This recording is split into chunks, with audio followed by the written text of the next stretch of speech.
Voilà, le bon écran. Du coup, bonjour tout le monde.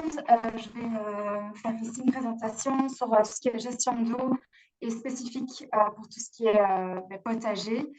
Alors, la table des matières ici, donc je vais d'abord parler et essayer de donner le plus d'exemples et de chiffres possibles pour tout ce qui est besoin en eau. Après, il y a un petit sujet sur les ressources en eau qu'on peut utiliser. Et alors, je vais aller plus en profondeur sur comment économiser l'eau et dimensionner sa citerne d'eau de pluie. Je ne sais pas s'il y a des gens qui étaient aussi présents au webinaire passé, où c'était plus axé sur les professionnels. Donc, il y aura une partie de théorie au début qui sera la même, mais après, je vais faire des différenciations ou des exemples différents sur base du sujet d'aujourd'hui qui est plus axé potager familiaux citoyens. Donc, voilà, ici, c'est un peu la carte de Bruxelles. Pour tout ce qui est potager familiaux, c'est un rassemblement de 2018 de Bruxelles Environnement. Et donc, ça donne déjà une bonne idée de voir c'est quoi les types de potagers qu'il y a. Et donc, du coup, on voit surtout qu'il y a pas mal de potagers pleine terre, mais aussi plus au centre, en bac et quelques-uns aussi en toiture. Et donc, c'est vraiment là-dessus qui aura le focus pour essayer de comprendre les besoins de ces différents types de culture. Donc, on se pose la question des besoins en eau. Bien sûr, c'est quoi ce que les cultures ont besoin. Il faut essayer de compenser du coup l'évapotranspiration. Donc, il y a la transpiration, donc ça c'est ce que les plantes consomment en eau, et puis l'évaporation, c'est l'évaporation du sol. Et donc, on va essayer de mettre un chiffre là-dessus et de quantifier en litres par mètre carré, par exemple, combien d'eau notre potager a besoin. Et donc ça va être dépendant de deux grands facteurs majeurs, notamment la météo et puis le type de culture et dans quel stade cette culture se trouve. Alors, il y a quelque chose comme le bilan hydrique. Donc, bien sûr, il y a des précipitations qui compensent l'évapotranspiration. Et ça, c'est différent dans chaque mois de l'année. Donc, en général, à partir d'avril, on arrive vraiment dans la saison où l'évapotranspiration peut être plus importante que les précipitations qui sont, mais ça, on parle, bien sûr, c'est très différent d'année en année, donc c'est en général. Et donc, ce déficit, c'est celui qu'on veut essayer de compenser en arrosant. Et donc, c'est ça aussi qu'on veut essayer de quantifier. Alors, ici, c'est intéressant, c'est des chiffres de la SPV, donc qui regardent au niveau, je pense, des stations météorologiques en Belgique, c'est quoi les bilans hydriques par période? Alors, bien sûr, on sait que en janvier, mars et en octobre, décembre, c'est l'hiver, donc là, on a un surplus. Mais dans les cases orange et grises, ce sont c'est par trimestre, ce sont les trimestres d'été, et donc du coup, on a un déficit hydrique. Et du coup, c'est intéressant de regarder un peu d'année en année, c'est quoi les déficits hydriques. Bien sûr, si on est dans des années plus normales ou pluvieuses, des fois, c'est sûr qu'il ne faut pas arroser. Mais ce qui est aussi intéressant, et c'est ce qu'on remarque aussi, c'est de voir que de plus en plus, l'intensité et la fréquence de ces bilans sont de plus en plus négatifs avec des périodes de sécheresse et chaudes. Voilà. Alors, quand on se dit, OK, mais combien est-ce qu'on doit arroser? Bien sûr, ça dépend du type de culture. Il y a des cultures qui sont plus exigeantes en eau et d'autres moins exigeantes en eau. Donc ici, je vous donne voilà, quelques idées. Je vais pas aller trop en détail, mais ce qui est intéressant, c'est que ça donne une idée des litres par mètre carré par jour, dépendant de la culture et si elle se trouve au début ou vraiment en pleine croissance.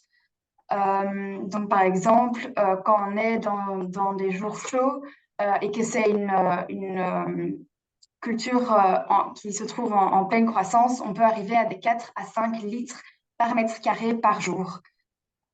Ici, le petit graphique ici montre dans le temps que le 1, c'est ce que transpire 1 mètre carré d'herbe. Donc, c'est l'évapotranspiration de référence.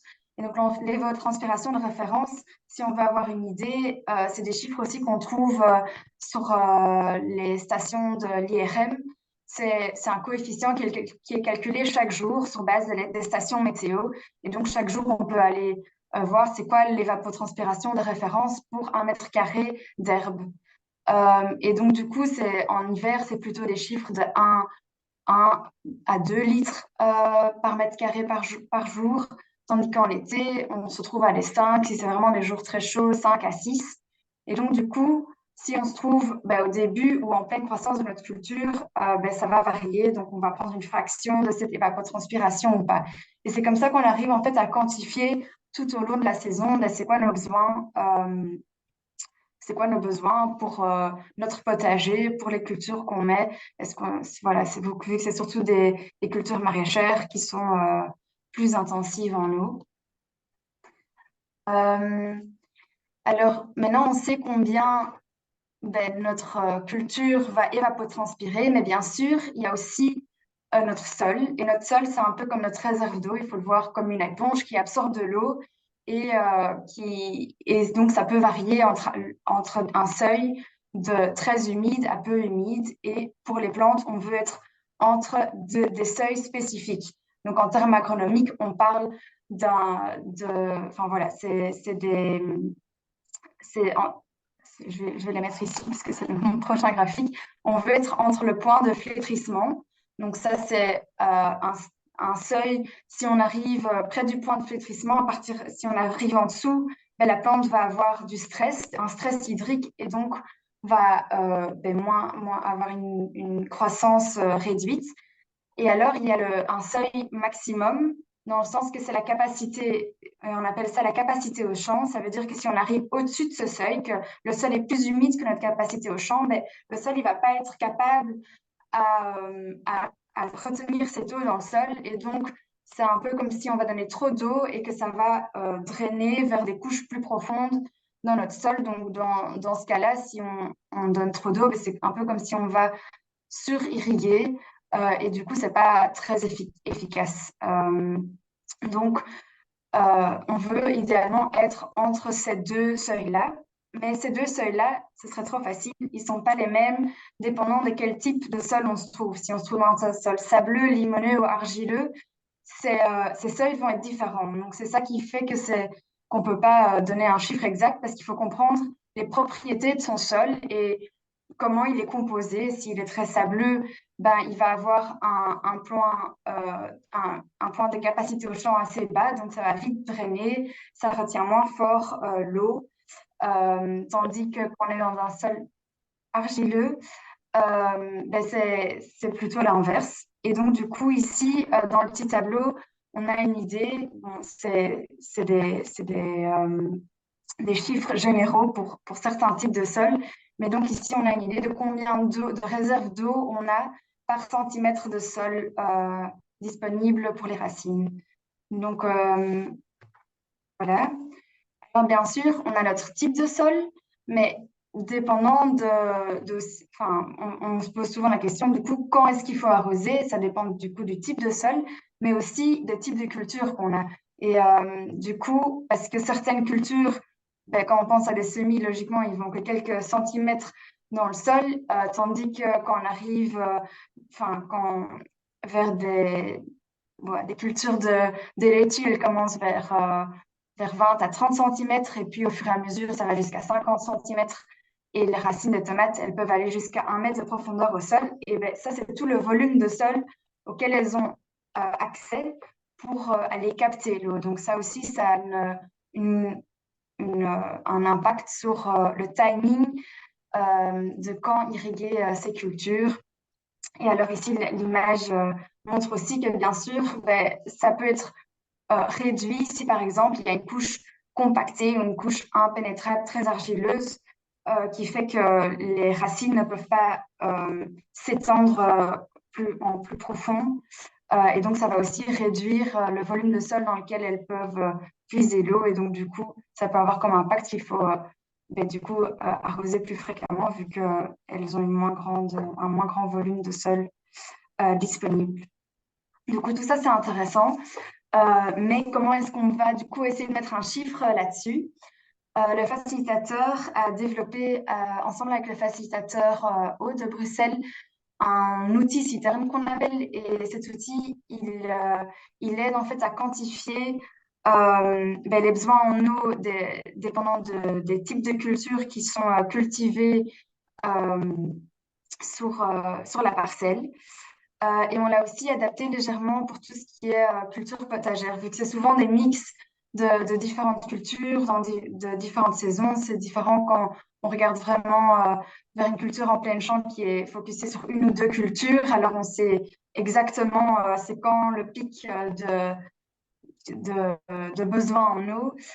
Et donc du coup, on l'a adapté pour voilà, pour les potagers.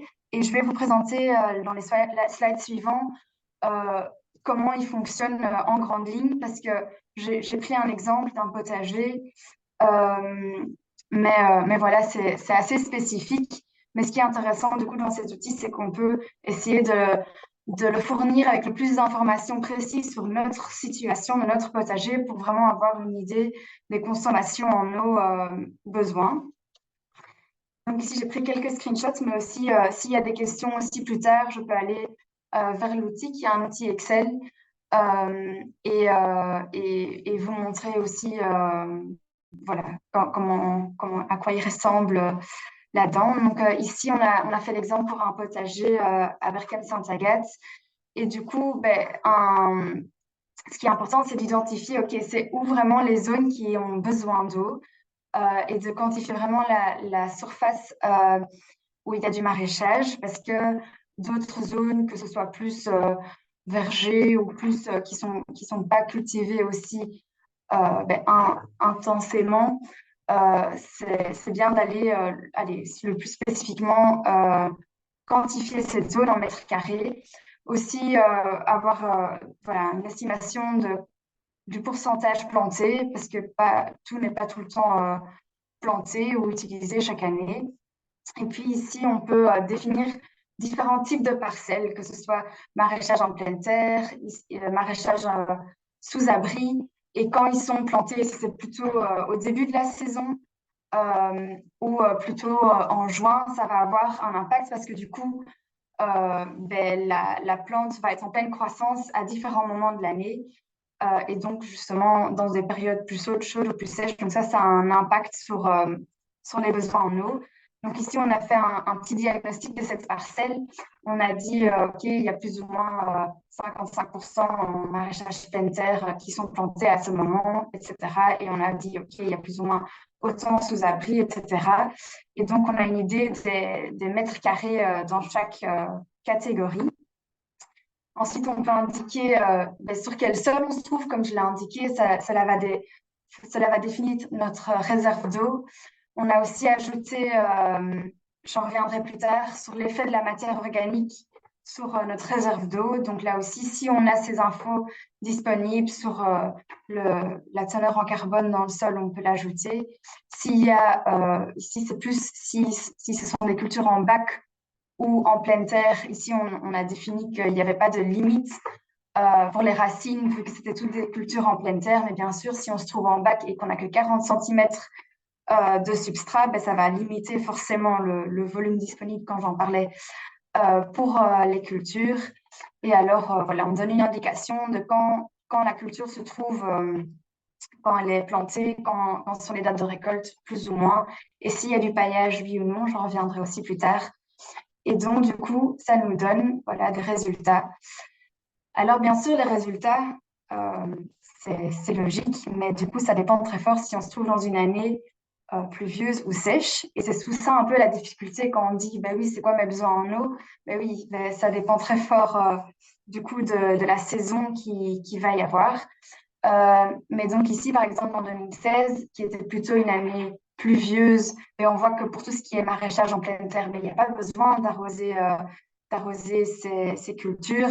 Bien sûr, sous abri, vu qu'il n'y a pas de précipitation directe, il y a quand même certains besoins. Et idem pour 2022, qui était une année avec plusieurs périodes de sécheresse, on voit que la situation est tout à fait différente.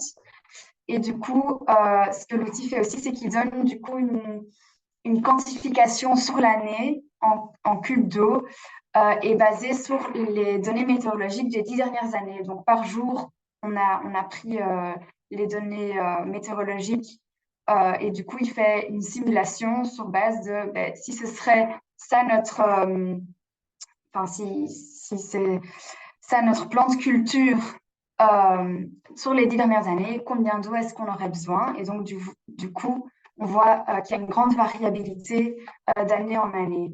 Donc ici, voilà, ça va du simple à 4 fois plus. Mais du coup, voilà, on a des idées de moyenne ou de est-ce qu'on veut, par exemple, se préparer, les gens reviendraient plus tard pour dimensionner sa citerne. Est-ce qu'on dimensionne sa citerne sur une année moyenne, sur des années plutôt chaudes? Enfin, donc, du coup, ça permet d'avoir la nuance et la subtilité des besoins en eau voilà, dépendant d'année en année. Voilà, je voulais encore faire un petit point sur tout ce qui est culture en bac ou en toiture. Donc, comme on le voyait euh, sur la carte en début de présentation, en 2018, il y avait plus ou moins 16% des potagers familiaux qui se trouvaient en bac ou du coup en bac sur toiture. Et donc, en général, ce sont des plus petites surfaces. Et donc, la différence, c'est que la théorie est tout à fait la même pour les besoins en eau en bac, mais comme je le disais déjà, la taille du bac ou du pot va forcément déterminer fort la capacité de tampon du sol. Ensuite, et c'est pas négligeable, quand on se trouve en balcon ou en toiture, souvent on est plus exposé, donc il y a plus de vent ou plus de soleil, il peut faire plus chaud. Et donc tout ça, c'est des paramètres qui vont augmenter l'évapotranspiration et donc augmenter les besoins en eau. Et puis aussi, il y a un point d'attention, c'est le type de substrat. Euh, Souvent, ce qui est logique, il y a un focus sur la portance. Par exemple, si on se trouve en toiture, et donc on va vraiment aller vers des substrats légers. Mais donc, du coup, ça peut aussi avoir une implication que la rétention en eau dans le sol est moins forte. Donc ça, c'est tous des aspects qui peuvent voilà, amener qu'un arrosage est quand même plus fréquent dans ces systèmes-là. Aussi, un point d'attention qu'on voit des fois dans ces types, quand on développe un potager en toiture, c'est que c'est vraiment très important de penser au drainage de ces systèmes. Donc, il y en a qui sont tout à fait intégrés dans la toiture où il y a des couches de drainage qui sont reliées aux avaloirs de la toiture, parce que bien sûr, il y a l'apport en eau, mais il peut aussi y avoir trop d'eau. Et donc, du coup, il faut pouvoir drainer ces systèmes. Ils ne sont pas en contact avec la pleine terre. Du coup, c'est des choses importantes aussi si on met des bacs, prévoir un trop-plein, voir vers où le trop en eau peut aller. Donc, voilà. Maintenant, je vais aller vers tout ce qui est ressources en eau, les ressources qu'on utilise souvent pour les potagers. Et je vais faire le focus sur les trois principales, notamment l'eau potable, l'eau souterraine et l'eau de pluie. Et donc, c'est bien sûr quelque chose de très important à calculer dès l'amont et la conception du projet et de réaliser, OK, mais ça va être quoi la ressource en eau utilisée pour ces potagers? Donc, souvent, l'eau potable est utilisée, que ce soit surtout en premier lieu. Euh, alors, l'avantage, c'est que ben, c'est facilement disponible, il y a rien à prévoir comme stockage nécessaire, comme citerne, etc. Et c'est une eau de bonne qualité physico-chimique, aussi bactériologiquement, c'est très infecté, enfin, c'est prévu pour la consommation humaine, donc c'est très vérifié. Et, du coup, de ce point de vue-là, c'est surtout une bonne eau, mais ça a des coûts élevés. Et aussi, il faut se poser la question, ben, point de vue durabilité, c'est peut-être de la trop bonne eau à donner pour des potagers. Donc, pour tout, enfin, parce qu'il faut s'imaginer, j'ai mis une petite carte là pour s'imaginer d'où vient notre eau potable à Bruxelles. C'est ben, de l'eau de surface qui vient surtout de la Meuse et alors de l'eau souterraine. Et donc, il y a tout un traitement, une distribution derrière. Et donc, ben, ça a aussi des coûts forcément. Ici, j'ai mis les tarifs si jamais, voilà, pour avoir une idée dans le petit cadre, pour avoir une idée des prix par cube d'eau. Et je pense qu'une question pertinente aussi à se poser, c'est comment ça va augmenter s'il y a de plus en, enfin, s'il y a une pression sur cette eau dans le futur. Alors, une eau qui est à privilégier au plus, c'est de l'eau de pluie parce qu'elle est aussi de très bonne qualité et aussi elle est gratuite. La difficulté, c'est bien sûr de la récolter et donc je vais en parler en quelques slides. Aussi, point de vue précipitation, ce qui est intéressant, enfin, c'est que les études démontrent que du coup, en général, sur la totalité de l'année, en Belgique, on prévoit la même quantité d'eau qui va tomber, mais les hivers vont être légèrement plus pluvieux et les étés plus secs à la même chose. Mais surtout, la grande différence, ça va être l'intensité des précipitations. Donc, il va y avoir plus de précipitations intenses et donc, du coup, encore plus l'intérêt de vouloir capter l'eau pour après pouvoir la donner au bon moment et au fur et à mesure aux cultures. Voilà, ça c'est des photos que Pauline m'a transférées et qui montrent un peu voilà, la débrouillardise des captages d'eau de pluie dans les potagers et voilà, que c'est vraiment important de voir ben, chaque surface, comment l'optimaliser, que ce soit des préaux, des abris, des cabanes. Et aussi, quelque chose d'important, c'est de voilà, c'est aussi de regarder, OK, c'est quoi les possibilités hors de ma parcelle? Parce que bien sûr, si on est tout à fait en potager pleine terre avec peu d'abris, ben, du coup, il n'y a pas beaucoup de surface de récolte pour pouvoir collecter l'eau de pluie. Même si on a des grandes citernes, elles ne vont pas se remplir forcément. Et donc, c'est des questions intéressantes à se poser en amont et aussi à se poser avant que le potager se mettre en place. Si il y a une entreprise, surtout on est en un milieu urbain à Bruxelles, il y a plein de toitures autour, donc c'est une question de, voilà, de voir ce qu'il y a disponible et d'avoir cette réflexion dès le début du potager. Voilà, alors quelques points d'intention encore, et voir que s'il y a moyen de mettre le tonneau quand même dans des zones ombragées, pour pas qu'il y ait de biofilms qui s'installent dans la cuve et aussi à éviter de connecter avec un toit en zinc ou en amiante. Prévoir un tremplin, bien sûr. Et alors ici aussi sur le slide, je mets quelques chiffres pour donner des idées combien ça coûte pour mettre une citerne d'un cube ou de 10 cubes d'eau. Voilà, comme ça, si vous voulez revoir les chiffres plus tard pour budgéter, je mets des ordres de grandeur. Voilà, et le dernier que je voulais, allez, à propos duquel je voulais parler, c'était l'eau souterraine et du coup, enfin, quand on installe avec un puits.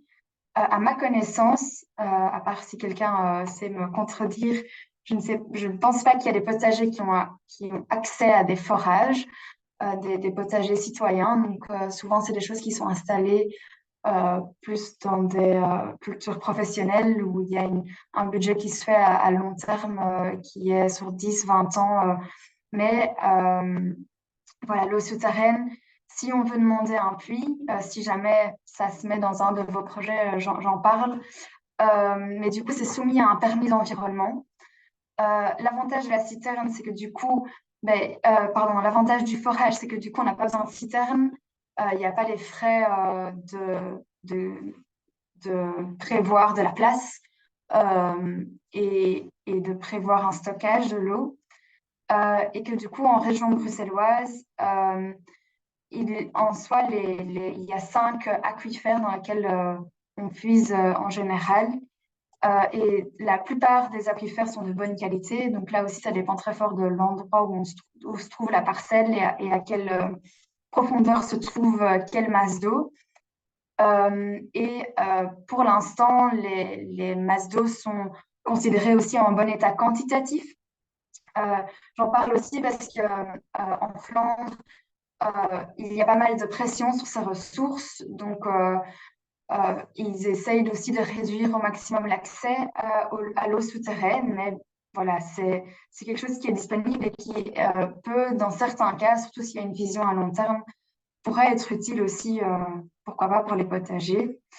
Voilà, ici, enfin, il y a une carte disponible, en tout cas sur Bruxelles, où on voit, vu que c'est soumis à un permis d'environnement, ben, c'est aussi des choses qui sont publiques. On voit que du coup, c'est surtout les potagers à Anderlecht. Il y en a quelques-uns qui ont un permis pour des puits. On sait aussi toujours voir à quelle profondeur, jusqu'où ils vont puiser. Par exemple, à l'espace test, on voit qu'ils sont à une profondeur d'une cinquantaine de mètres. Et donc aussi, c'est des frais à prévoir pour un forage, une étude. Et c'est vrai que c'est tout des frais qui peuvent aller jusqu'à 10 000 ou plus d'euros. Mais voilà, s'il y a une vision à long terme par cube d'eau utilisé, ça peut parfois faire du sens. Tout dépend bien sûr du business et du type, voilà, du type de culture qu'il y a. Alors, j'ai encore quelques, voilà, le sujet sur économiser l'eau, dans lequel je voulais encore aller un peu plus en profondeur, et surtout sur certains points d'intention, et aussi j'essaie de chiffrer le plus possible, voilà, les mesures qu'on peut prendre, entre autres le paillage. Le paillage est très intéressant pour réduire l'évaporation du sol. Et c'est surtout intéressant, ben, forcément au début de culture, quand les plantes sont encore très petites. D'une étude que j'ai trouvée, c'est qu'on peut réduire à 50 à 80% de l'évaporation du sol en début de culture et même plus tard, ça réduit encore à 15% les besoins en eau. Donc voilà, c'est quand même des chiffres intéressants. Aussi, le travail de conservation du sol est un aspect important parce que ça améliore la porosité du sol, et du coup, ça a une meilleure rétention, une meilleure infiltration, mais aussi, ça ne détruit pas les réseaux mycorhiziens qui peuvent s'y installer. Donc, c'est le réseau mycorhizien, il y a une figure qui essaye de la visualiser. C'est en fait une symbiose entre la plante et un champignon. Et du coup, il y a toute enfin, le champignon crée enfin, une extension, si on veut, des racines, et donc ça démultiplie les racines, donc non seulement pour euh, les nutriments, mais aussi pour l'eau. Du coup, voilà, c'est comme s'il y aurait encore un plus grand volume d'eau qui serait disponible pour les plantes. Donc, certainement intéressant. Alors, j'en viens à la matière organique.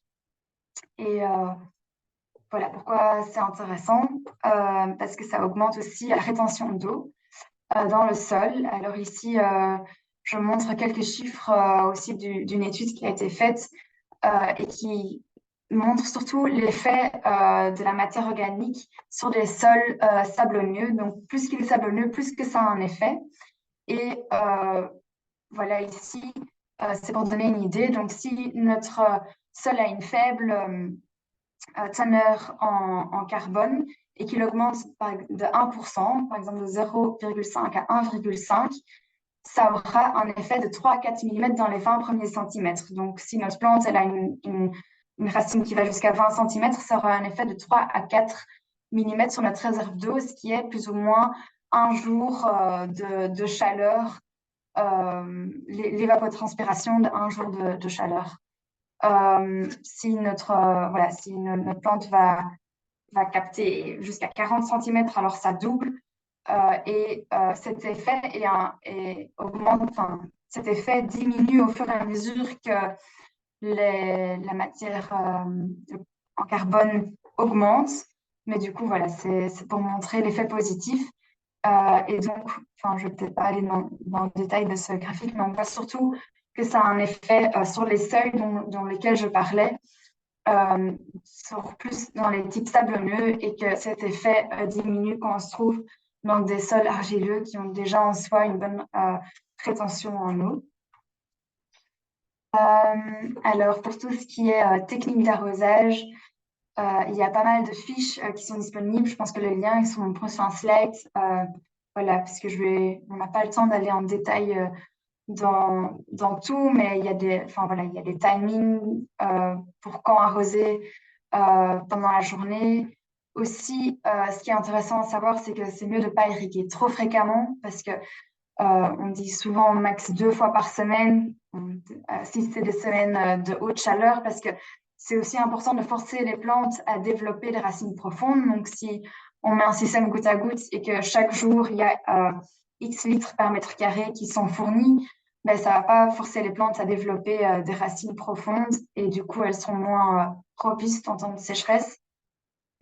Alors, le système goutte à goutte, par contre, ça peut être intéressant. Et surtout pour des cultures espacées, donc par exemple des choux, des asperges, parce que du coup, on va que donner de l'eau près de la plante et on va pas arroser ben, le sol qui se trouve entre chaque ligne de culture. Et donc, ça va fortement réduire l'évaporation du sol. Euh, et ça peut euh, donner des réductions de besoin en eau jusqu'à 25% par rapport à des asperceurs ou un arrosoir qui met de l'eau, enfin voilà, qui éparpille l'eau également sur la parcelle. Et c'est vrai que du coup, ça peut, enfin, ça peut mettre du temps à installer, mais une fois que c'est installé, surtout si on se trouve justement dans une saison ou une année chaude, ça peut quand même vachement épargner du temps après. Et par contre, ce qui est vraiment important à checker, c'est les fuites dans le système. Donc voilà, une fois qu'on installe ces petites lignes de goutte à goutte et qu'on bêche à côté, etc., voilà, c'est des choses à tenir en compte. Voilà, et puis il y a encore plein d'informations. Je ne vais pas aller trop en détail ici parce que sinon on va aller trop loin. Mais donc le choix de culture, comme j'avais montré au début, il y a des cultures qui sont plus ou moins consommatrices en eau. Et alors la période, bien sûr, chaque agriculteur sait qu'il faut planter ben, après les pluies. On va pas planter en pleine période où il n'a pas plu pendant 2 semaines. Donc voilà, c'est des choses qui font parfois du bon sens, mais qui font épargner beaucoup d'eau. Etc. Ah oui, ça c'était aussi ben, peut-être plus un retour d'expérience qu'on voit des fois, c'est que ben, les serres, surtout si on a des petites serres en toiture ou enfin juste en général, des petites serres, plus qu'elles sont petites, plus que ça chauffe vite. Donc c'est aussi important si on veut continuer à savoir y travailler aussi. Ben, déjà en amont du projet de réfléchir, ok, où est-ce qu'on place sa serre? Bien sûr, on veut de la luminosité, mais par exemple, que ce soit pas un endroit trop encaissé, ou ça peut être intéressant justement d'avoir des arbres à feuillage caduc en plein été, il y a quand même un feuillage qui fait qu'il y a un peu plus d'ombre, mais qu'en début de saison, il y a pas mal de luminosité qui rentre dans la serre. De pouvoir aérer, donc il y a des petites fenêtres pour aérer.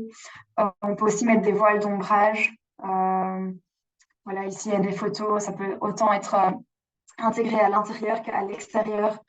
Donc voilà, c'est des choses intéressantes en tout cas à prévoir au long du projet. Et alors, je pense que j'arrive doucement à la fin. J'ai encore ici un slide sur tout ce qui est ben voilà, des techniques pour augmenter la réserve d'eau. Enfin, il y a les Oya qui sont disponibles. Ce qui est intéressant aussi là, c'est que vu que enfin, l'eau est enterrée, il va y avoir moins d'évaporation d'eau. Aussi, vu que ça ne va pas donner trop d'eau au sol, dans le sens qu'on ne va pas dépasser ce seuil limite de capacité au champ que j'expliquais au début de la présentation. Donc, on va rester dans un environnement assez constant et humide. Et du coup, voilà, ça économise aussi de l'eau. Et alors, il y a aussi les systèmes qui peuvent aussi être intéressants quand on est plus en culture bac, d'avoir ces wicked systems, c'est que du coup, l'eau peut être amenée par capillarité, donc il y a une réserve d'eau. Donc, quand il y a trop d'eau, ça va drainer dans la réserve d'eau qui est remplie de gravier. Et du coup, ben, il faudra moins vite arroser parce qu'il y a une réserve d'eau qui se trouve ici. et qui, par capillarité, peut remonter vers le substrat. Et du coup, ça permet à avoir une petite réserve d'eau en dessous, en dessous de l'épaisseur de substrat. Donc ici, il y a une petite coupe. Et ici, de nouveau, important de prévoir une sortie ou un trop-plein si jamais l'hiver il pleut dans le système, c'est important de pouvoir drainer pour pas que ça pourrisse, etc. Et voilà, aussi un aspect important, c'est voilà, si on veut économiser de l'eau, bien sûr, c'est d'avoir de la connaissance sur les caractéristiques de son sol. Je pense que c'est un des premiers conseils que je donnerais en tout cas, c'est de savoir, OK, mais nos potagers, ils se trouvent sur quel type de sol? C'est quoi mes seuils? Une fois qu'on a une idée de la composition argile, limon, etc., on sait si on est plutôt sur des sols qui doivent être irrigués fréquemment, si c'est ça. Et on a une idée du taux d'humidité qui se trouve entre ce point de flétrissement et cette capacité au champ. Et puis, ça peut toujours être intéressant de placer des compteurs assez simples pour commencer à avoir une vue sur les besoins en eau, parce qu'il y a souvent des situations où on n'a pas trop d'idées de en fait, combien nos potagers consomment.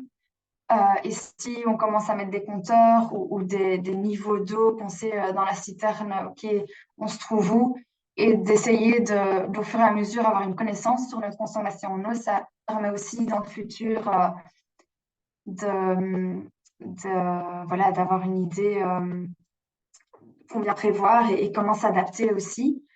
Mettre un pluviomètre, par exemple, et de savoir, ah, OK, il a plu hier 10 mm, ah, ben, du coup, ça fait 2 jours d'évapotranspiration de mes plantes en été. Et comme ça, je sais combien que je ne veux pas arroser voilà, la prochaine période, vu que je sais combien il a plu hier, par exemple. Donc ça, c'est toutes des choses, voilà, plus qu'on mesure, plus qu'on sait. Et parfois, on peut vraiment, via des systèmes, voilà, via des systèmes pas trop chers, avoir quand même plus une vue sur nos besoins. Il y a aussi des petits, ça c'était plus, il y a des petites stations météo qui mesurent tous les paramètres de la météo, qui après donnent l'évapotranspiration par jour et le bilan hydrique. Donc voilà, ça peut être, ça coûte plus cher, mais c'est aussi des choses qui du coup permettent à avoir une vue là-dessus. Voilà. Et alors, je vais encore parler, je vais reprendre le même exemple justement pour nouveau revenir vers cet outil citerne qu'on a développé et, et qui du coup aide aussi à dimensionner la citerne en eau. Du coup, si voilà, je prends je suppose que vous vous souvenez de l'exemple que j'ai expliqué il y a 20 minutes, mais c'est avoir une idée du coup, ben, c'est quoi mes surfaces de collecte? Si on est dans le premier scénario, et c'est basé sur un scénario voilà, qui a vraiment eu lieu, c'est que par exemple au début, on n'a que les surfaces de collecte des serres et on a par exemple 2 mètres cubes. Si on ajoute ça dans le, dans l'outil citerne, il va dire, OK, donc ça, c'était nos besoins en eau que j'ai montré là tout à l'heure pour les 10 dernières années. Si on a une citerne, alors combien d'eau de pluie, pardon, combien des besoins vont être fournis par notre citerne. Donc ici, il y aura par exemple dans les années en 2013, ces citernes de 2 mètres cubes, ça va être bien pour 50% de nos besoins en eau. Mais du coup, ça veut dire qu'il y a encore 50% de nos besoins, mais ou bien qu'on ne sait pas fournir, ou bien qu'on va aller chercher avec de l'eau de ville. Et donc, on voit que, ben, bien sûr, en 2021, c'était une année très pluvieuse. Donc, ben, là, il n'y avait déjà pas beaucoup besoin d'eau, comme on le voit ici. Et les citernes, ben, elles vont suffire amplement. Tandis qu'en 2022, c'était une année sèche. Et du coup, ben, là, on voit que il y a par exemple que 15% qui va être fourni par ces 2 mètres cubes de citerne. Et donc après, on voit qu'ils ont fait rajouter des surfaces de collecte. Donc ils ont rajouté des citernes jusqu'à 10 mètres cubes et connecté une pergola et d'autres toitures. Et alors, on voit que le scénario suivant, c'est que du coup, avec ces 10 mètres cubes et toutes ces surfaces de collecte, ils arrivent quand même à avoir plus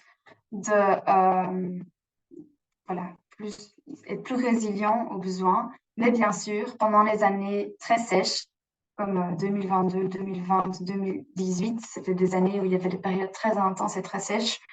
Mais ça permet, mais ça va jamais combler 100% des besoins. Et du coup, là aussi, il y a un compromis à faire et je pense que c'est très différent. Enfin, le résultat va être différent de potager en potager parce que bien sûr, il faut peut-être regarder, est-ce qu'avec les mêmes citernes, si on augmente par exemple de 50 mètres carrés les surfaces de collecte, euh, ça va être quoi le bilan?